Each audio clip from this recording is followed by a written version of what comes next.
Hi, I'm Daniel Kingsley. I'm the Director of Presence Training, and this is our guide to the principles of authentic public speaking. So the next of the principles I'd like to share with you is this one. Take your time. Take your time. It may seem like an obvious thing to say, but a lot of people forget it when they're speaking in public. A lot of the time when people are feeling nervous, they rush through what they've got to say. The idea being that if they really get through it, nobody will really notice what's going on, and they'll bombard them with so much information that the audience won't notice the nerves. That's the sort of subconscious motivation, I think, going on there.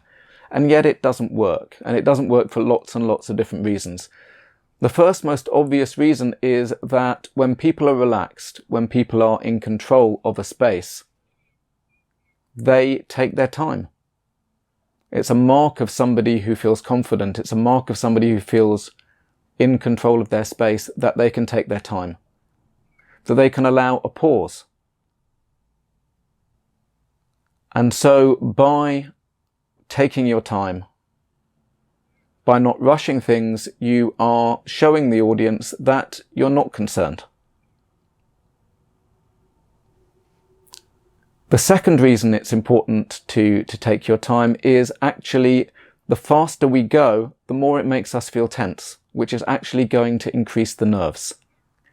A good tip if you're feeling nervous is actually to deliberately slow down the speed at which you're speaking.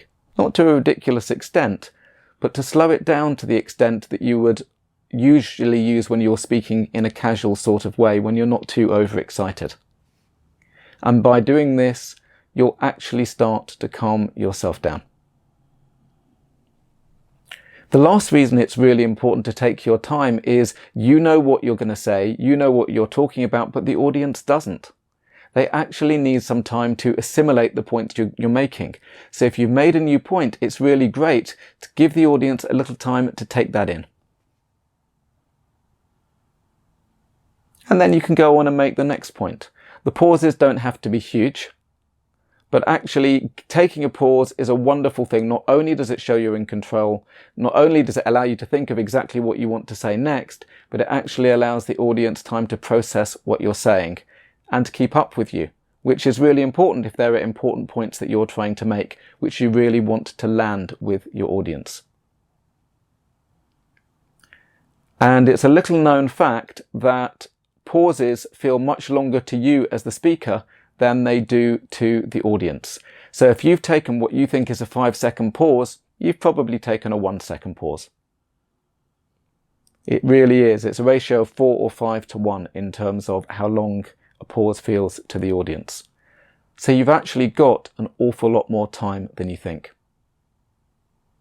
So next time you are standing in public and you're talking, and especially if you're feeling nervous, give yourself some time at the beginning before you start.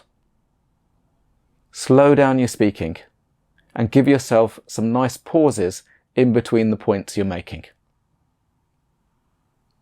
You may be very surprised by the difference it makes, not just to how you feel, but to how you are perceived and how you come across for an audience. So I hope you've enjoyed this principle of authentic public speaking. If you have, please like and share this video. Do subscribe to our channel below. And of course, do come and visit us at www.presencetraining.co.uk, where you'll find more information on authentic public speaking and details of our workshops. And I look forward to seeing you next time for more of the principles of authentic public speaking.